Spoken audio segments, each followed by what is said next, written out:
Okay, are you guys ready? Yeah. Andrew, chill. All right, here we go. This is the ball test. Ready? Yeah.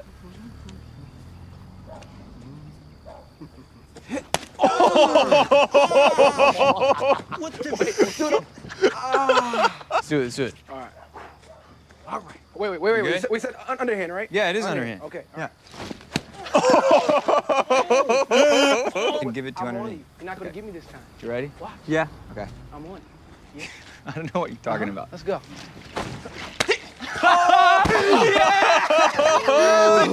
Goes wild. Yeah, I'm ready. All right, Matt, beam him. Just beam him. I'm going to. Beam him. Oh! Wait, that's great. Oh, that is crazy. Hello, everyone. Welcome to The Show Must Go On. My name is Rory Dunn. I'm your host. I'm joined, as always, by my co-host, Tim Kaler. How are you doing, Tim? I'm doing all right. How are you doing? I'm doing well. And we also are joined by one other person tonight. You may know him from Twitter. That would probably be the only place you would ever hear him from. Or CJTR. CJTR, right. He is there. Local funny man and John Belushi's love child, Josh Fleming, everyone. How you doing, Josh? Hey, Yay. it's actually Jim Belushi's love child. Jim Belushi. Yeah. Oh, okay. Yeah. Yeah. I got the wrong Belushi, I Got realized. the sadder Belushi. Yeah.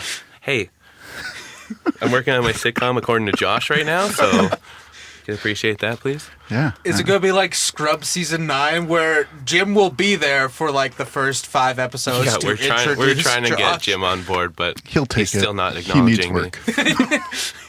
All right, so this is the podcast where we get together and we pitch sequels, prequels, or spin-offs to films that never got any and that we feel should and one day might, and then we could sue those producers Yes. and then get money. That's the Right. long-term goal. Yes. Josh was he wants us to change our name to Vultures. the Vultures. Film vultures, yes. Yeah, generally what we consider ourselves. Vultures may be a step above us, though, in the pecking order when it comes Right. to it. So we're like the flies or maggots Yeah. that There we go. feed on Film it. maggots, yeah. Oh, good. So, Josh, as our guest, you brought a film that you want to pitch a sequel to. Yes. What film have we... Chronicle. Yes, and why did you choose this movie? I thought it'd be easy. You thought it would be easy. Yeah, I was going through my movie collection. Well, I noticed, like, you guys were saying, like, comedy's a little hard to pitch, and I did, like, and I know you guys did, like, great movies like Seven and stuff like that are also really hard to pitch, so it's just, like, looking for one, and I was like, what is one that I won't have trouble writing? And we already did Craig 3, so... I have not listened to that episode yet, so don't spoil it for me. Okay. It was a fun episode. Oh, actually. nice. You enjoyed it, hey? Yes. Yes. That's your barometer for how good the episode Yes. is whether Well, Tim I enjoyed knew it. I would enjoy it. I knew Rory would enjoy it. I'm surprised you had a good time. I enjoyed the episode. The movie's not so much. Right. The episode was actually pretty fun to... Okay, to- nice. Now, usually we announce the winner of the previous episode in this episode, but because we're recording this one a little early due to scheduling, and it actually gets me to introduce, I want to have the polls up for longer anyways, so now it will be about 3 weeks that we can have the polls, and so in next episode we'll announce the winner of Crank, and then the episode after that we'll announce the perfect. winner of Chronicle, just Thank giving you. a little bit more time for audience to pitch and everything, and leaves Josh in the hot seat for a little bit longer, Yeah. anxiously waiting. He doesn't have a job. He'll sit at home just Right. refreshing the page, waiting for the Yes, that's why I episode. don't vote, because I can't pay the, I'm assuming, money that it takes to vote that I'm going to get when I win. Yeah. Okay. All right. So, did you rewatch Chronicle? I did watch Chronicle, yes. Or rewatch it, sorry, yeah. Yeah. Does it hold up?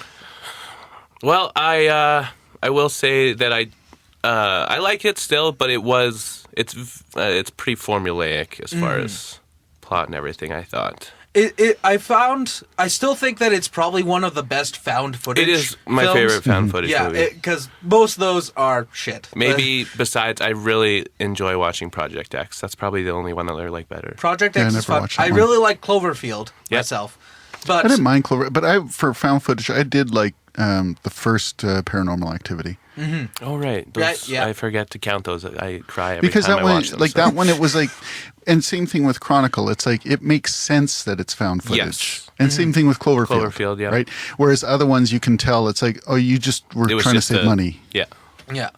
So we are going to be pitching Chronicle. The way this is going to work, since it's a guest episode, Josh is going to be pitching first, Yep. and then he's going to be pitching against me, and we're both going to be pitching basically directly to Tim. Yes. So expect lots of pandering.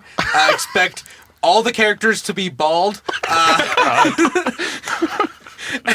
I'm gonna need a quick This is rewrite my there.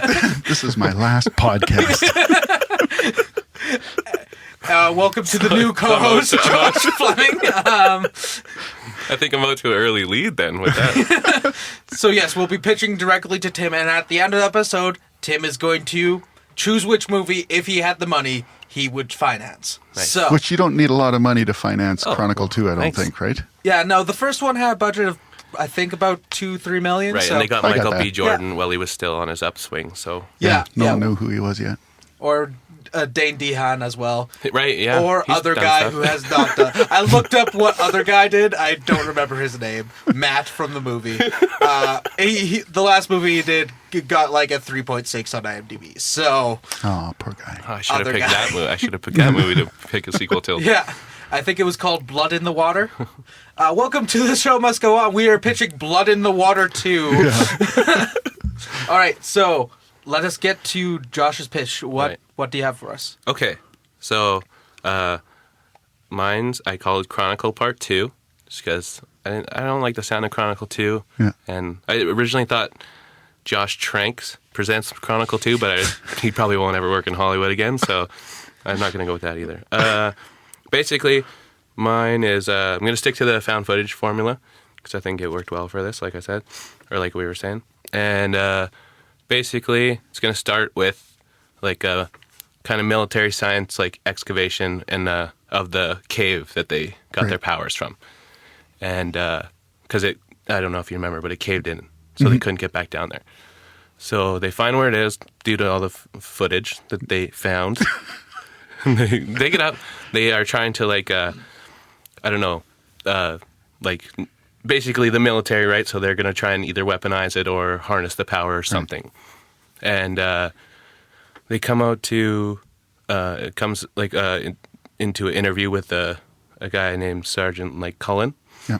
And he is explaining that they are going to try and give powers to like soldiers, and they're going to try it out basically with a test squad of like 5 soldiers with the first initial goal of tracking down Matt from the first movie because he's on the run.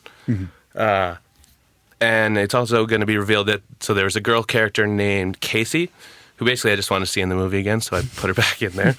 And she's like going to be on the, basically she was also a blogger in the first one, had some of the footage, so I thought she could be like on the science part of the team, like filming the whole movie. So kind of deal. is she helping the military? Yes, because she is trying to, she's hopeful that they'll bring Matt in and like not kill him basically. And because she's just in love with him still, and she's interested in finding out, she's been working with like the why he has powers, so she can hopefully help him out or whatever. And then so basically I was thinking you could do like the interview. Oh, and so they were hoping to do like with soldiers because these were teenage kids the first time, and obviously the one kid had super bad home problems, so they were thinking like, okay, well if we take adults and maybe give them like extensive background psych evals kind of deal, hopefully they won't turn out to be super villains like this kid did in the first one. And Fingers crossed. right. And then so they end up picking 5 people, and I went with just for names. I hate naming people, so I just went with I gave them last names because they're soldiers or whatever. So I went Ford, Williams, Saracen, Kahn, and Napier. And basically, so they end up exposing them to the crystal, and the same thing happens. They end up with the nosebleeds and all kind of bound. And it skips to like them testing out basically if they have the powers. And they don't want them to, they're hoping they can all kind of grow their powers in the same like measurement kind of deal, or at the same levels. yeah. Because in the first one, basically anytime someone like overused their powers, the other ones experience like great pain or whatever. It seemed like. So it turns out that three of the soldiers were guys. I picked 2 women because I didn't. In the first one there was all 3 guys, right? And so basically it turns out that who was it? Ford, Williams, and Khan. They end up like having the abilities. They're all the men, and it seems that Napier and Saracen don't, and so they're they end up not being, and they don't really understand why, and so they're deciding. Colin's trying to decide whether he should take them off their team or not, just because they might be a liability or whatever. Yeah, and doesn't want them out in the field that they can't, powers. Right? Yeah. But then as he ends up taking them off, that was the other girl's name. Sorry, Khan. She ends up in a coma, and they don't know if it's because the powers are exceeding or whatever, and they're not close. So he ends up putting Napier back on the team just as a second hand or whatever. Yeah. And they go to, as they're all training more and more, it ends up like Ford is kind of coming out as like the most elite of all. Like his powers are kind of growing the fastest or whatever. Has the most control of them. And he ends up like kind of losing it and going off, and so he's the other 2 guys try and battle him to like get him under control, but it ends up he's too powerful and he ends up snapping, and Cullen ends up like they have to shoot him and basically take him out because he's too much of a threat. The stronger guy. Yeah. Okay. So now there's 2 guys left and then this girl, and basically I just had it like, let's see here. So just while you're finding that there, Yes. so what we have is 1 girl's in a coma. Yeah. 1 girl's still on the team. Yes. 2 guys are on the team, but the strongest guy is dead. Dead. Yes. Okay. Was he turning evil too, or Yes. he was? Okay. So he was turning evil, so they killed him or whatever. And then it turns out, so their psychic connection kind of ends up, the other 2 guys end up thinking they can track Matt from the first movie, so they end up going to look for him, and they all go in as a team and trying to take him down or bring him in or whatever, and the guys again seem to go off the rails. And but it turns out that Colin, like, he basically has to threaten to put them down as well, just so they don't end up to be threats. They cool off, and they take Matt in, and he. So they do find him. Yes, they find Matt. They take him in, and so he's back. He's kind of reunites with Casey a little bit, and she. And by the way, I'm skipping about.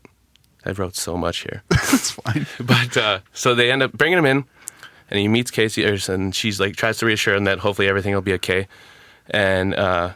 Khan then comes out of a coma, and she reveals that the girls were actually they were getting powers, but what I wanted to do with it, because they have telekinetic in the first one, so I wanted to do that it affected females with psychokinetic, like they can manipulate people to do what they want, like Xavier.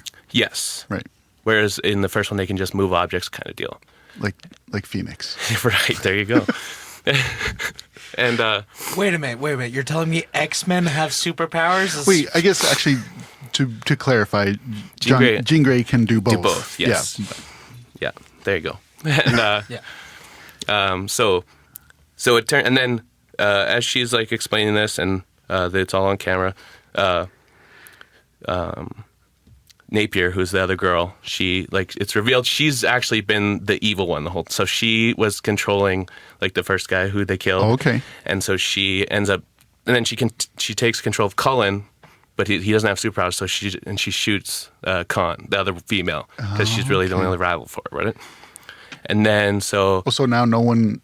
Did they already reveal to everyone else that they can do? Yes. She basically, and so I was going to have it that like she took out Khan in the first place because Khan was kind of in her head, could tell that she was like losing it already or whatever. And so then she ends up taking the girl, Casey, because she knows so I'm just basically Matt's powers are so far along that she can't control him is what I was thinking. Oh, okay. But the other 2, she's basically like the guy in the first one who loses it. She has the strongest abilities, so she can control both them. And then she just takes Cullen as like her muscle because she still can't like fly or whatever like they can.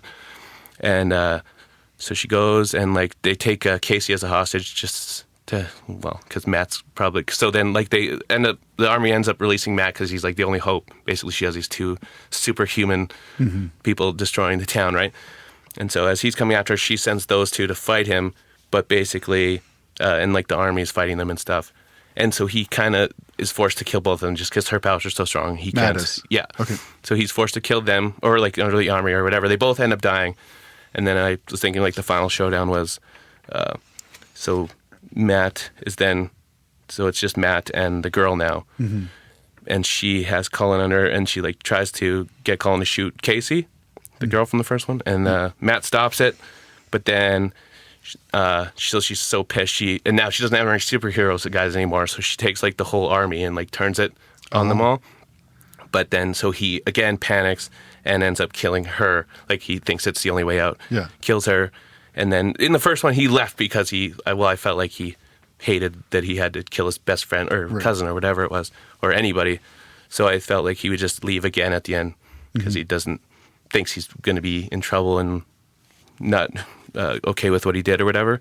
And then so I was just going to have it at the end, like in the first one, he ends up leaving the tape or whatever. I thought it could be her leaving the tape, like, and she's going to now look for him, and so they can be together. Casey is? Yeah. Oh, okay. Yeah, that's how I thought it would end. It was the best ending I could come up with. Not everybody dying. Close to everybody. So, do you have an idea of where Matt is when he gets found? No, I was just thinking basically I was thinking like kind of like I really like the scene in the Hulk when they're in like Brazil kind of city like that. Right. And Like just when he's Edward Norton? Yeah. Yep. And then you like take him down in that kind of city or whatever. That's So what I was thinking. though he does say that he wants to find out what's happening. Oh, did he? At the very end of Chronicle, yeah, because he says, "I'm going to find out what this has to do." Okay. So maybe he's searching. Maybe you could be like, "There's more of these things This cave somewhere. else." Yeah. Or even he's found it could be someone who was like a conspiracy theorist type scientist. Who already knew that stuff was going on. Yeah, who knew about this stuff and was like, some other part of the world was like, hey guys, there's this crazy stuff, and he finds him. Well, and then at least she could at least be looking for that scientist at the end and have some sort of hope to find him, rather than just be like, I'm going to start walking the earth now. Yeah. Well, and the nice thing too, like when you said that it was going to be found footage again and military, like it was going to be really the sort of focused on the military doing their thing. The nice thing that because like we were saying before, like the found footage for this movie and like a couple of those other ones is when it makes sense that it's found footage. And with this being the military, they would have video. Well, and I was thinking like body cams too, right, on them. Yeah, like there's the body cams, there's the video of like the interviews and video of testing and everything like that. And so, yeah, you could really do it like an actual found footage sort of thing. Whereas like a lot of the found footage, they will sort of intersplice it with like District 9 kind of does this, where it's like they do it like it's supposed to be. It's not found footage, but it's like a documentary. Right. But then there's certain scenes where it's like, well, there's no way that's not a documentary. Yeah. Like when they're testing Vicus or whatever, and it's like, well, yeah, they weren't back there. And then, or when they would show like those big panning shots of like the helicopter flying in and stuff like that. Like it's like, okay, well that's a movie now. Whereas like with military, you could basically have it all found footage. That's kind of what I was thinking too. Would be the easiest way. Yeah. Just because at the end of Chronicle, I did think it was funny that he just has cameras floating around him. Like he was like, you know what, I need 1 million cameras, and he just like brought them all up.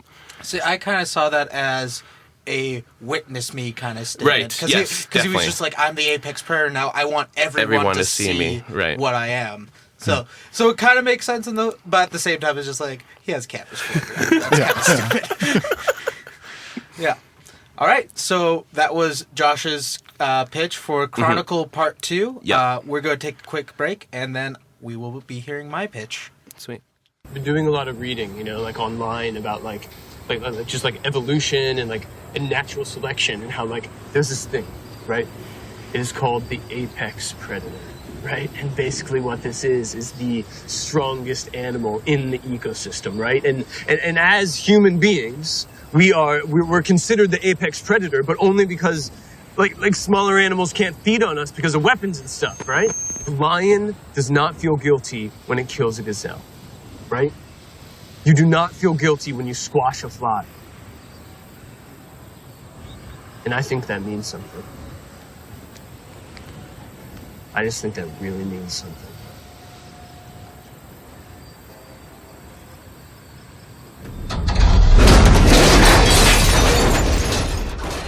Okay, so we're back now. And now I will be pitching my sequel for Chronicle.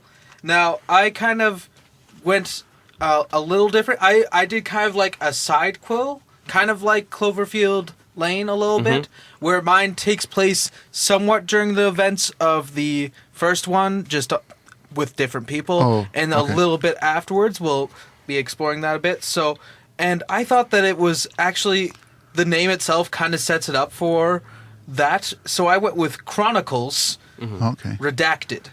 That's... So, we open on Marcus and Jennifer, who are two EPA agents, I decide. And the thing I liked about the first one is we kind of got to know the characters for a good solid 20 minutes before they even got superpowers. So I thought we'd explore them a bit, and they'd have kind of like a brother-sister relationship where they're kind of poking fun at each other about all the paperwork they have to do, how much their boss is a dick at the office or something. And they're just kind of... They're just playing along for a bit, and we get to learn about them for a bit. And then they are sent away to this new... There's like reports of like a toxic waste dump out in this forested area, and they're sent out to investigate. And there they meet Conway was the name. And he's like a scientist who is there to also help with the investigation. And it's the site of the tunnel, the side of the cavern. And it's already caved in, so they're kind of like, okay, this will be the excavation. They're looking around it. And then it collapses again, but while they're on top of it, because the one guy had said, oh, the ground is unstable. And you originally think that, okay, that was just an excuse to send them away in the first one. But the ground actually is unstable, so it collapses, and Conway, Marcus, and Jennifer all fall into the cavern. And other people, they're freaking out, just like, okay, we gotta rescue them and stuff, but they don't have the equipment there, so the three of them are stuck in the cavern, and they decide to take a look around because they were going to excavate anyways for this toxic waste that is reported to be there. And they find the crystal or whatever it is that gives the powers, and they all start convulsing, nosebleeds and everything, and cut away.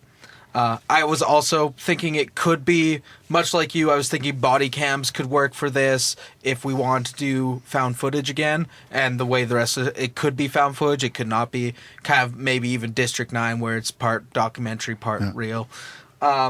They wake up, we see Jennifer first, she wakes up and she's in kind of like a containment area, white walls, bed, and like maybe a chair in the room, and that's basically it. And then like one wall is a one-way mirror where she knows people can see her, but she can't see out, and she starts calling for help. No one answers.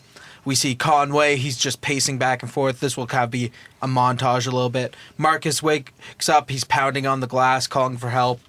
And then an older woman scientist and a guard with a military kind of escort goes into Jennifer's room. She's asking questions like, what's going on? Why am I here?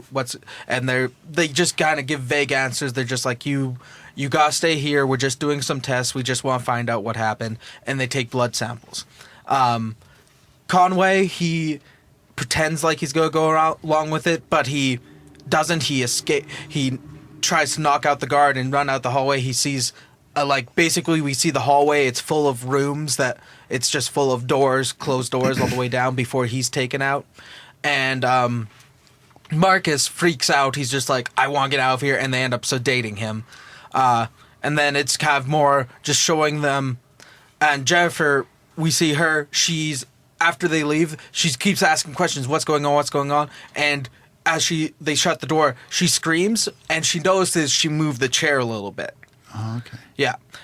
So we'll have like a little bit more time of them just kind of relaxing, not really relaxing, but like just in the room, like in containment kind of. In containment, and we'll see Jennifer a lot, just kind of lying on her bed, and it will kind of appear that she's just kind of going along with it.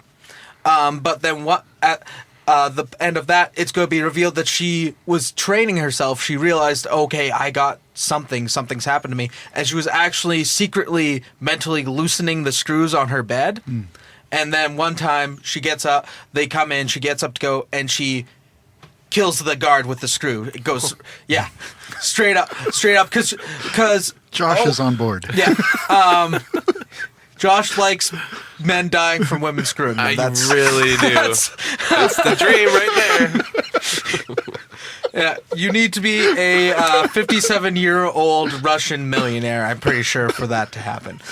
Anyways. I'm pretty close to a heart condition now. Yeah. But I decided that they'd come in, and like she knew that this time was a little different because they were being more aggressive with her, and she figured, okay, they might be trying to hurt me now. So she kills the guard. Then she didn't plan on it being a straight kill shot, but a screw through the head can only do so much. But that happens. She gets out, and now like just with all of the energy, with the what's it called? She's just so excited, so Adrenaline, like terrified. Adrenaline, thank you. She's able to really use her powers, just kind of. So she gets out. There's more guards out there. She pushes them out of the way, and she breaks in, and she breaks out Conway, and she breaks out Marcus, and they go to talk to. They capture the one scientist lady, and they are interviewing them. She's just like, "You guys watch the door. Let's find out answers." And it's revealed that these caverns with what they're calling hearts, they just appeared all around the world. They're like, to me, like the first one kind of implied maybe it was like an asteroid or something that landed. Yeah. But the cavern, when I like just rewatching it took such a strange path. I thought it would be more interesting if it just kind of like appeared in the earth. So they're calling these things. So appeared like it was always there, and no one had ever discovered it before. Something like that, or maybe like It like grew. yeah, out kind of of the ground. grew out of the ground, maybe. Because to me, like, it's a supernatural element. It's not something we've ever seen before. So I feel like it could be like just something that appears in the world. It's just a new discovery. But it's from Earth. It is from Earth. Okay. Yes, Okay. that's what I had figured. And so they were studying these things around the world, and they've realized that it was starting to change people. And after the events of San Francisco, I'm pretty sure that's where the first one takes. Seattle, I believe. Seattle, right? Yeah. Sorry, Seattle. After the events of that, the government decided to end the program. They just need to destroy all of the evidence and all the people involved in this. So they're like, okay, we got to escape from this place. And Jennifer's just like, we need to save the other people here. They get one person out, a mute named Milo. I figured he'd have like maybe a tattoo or something that had his name on it. But I like the idea of him being a mute for some reason. Okay.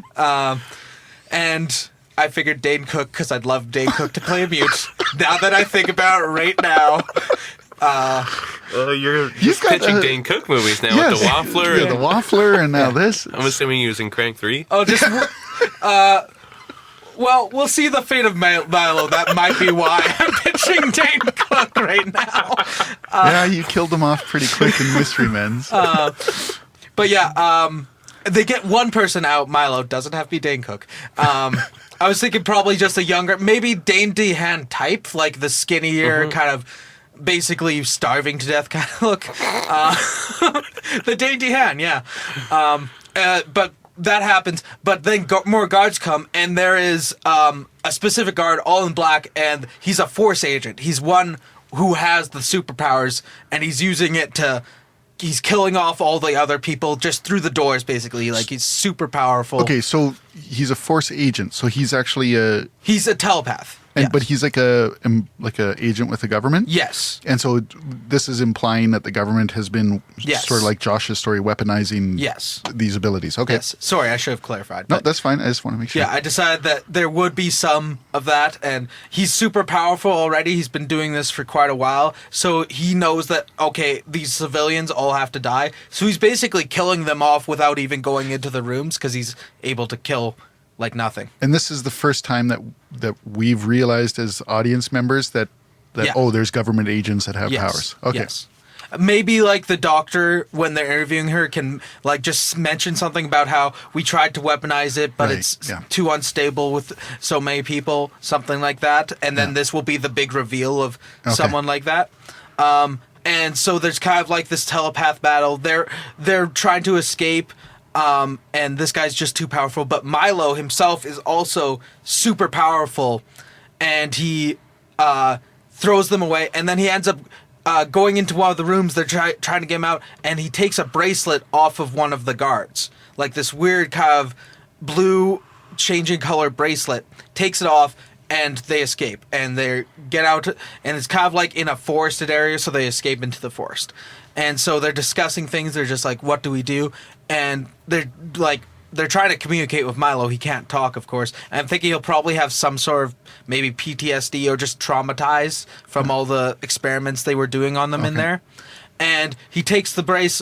He to show them, he kind of tries to move a tree a little bit, and it kind of sways a little bit. Then he takes the bracelet and he holds it, and then he's able to completely turn the tree. And so he breaks the bracelet apart, and he gives them all little parts of it, and it's parts of the heart, the Earth heart, that they were trying to make it so that normal citizens like the guards could have powers, but not permanently. Oh, okay. Yeah. So, but when given to people who are in full contact with it, it just emphasizes their powers. Yeah.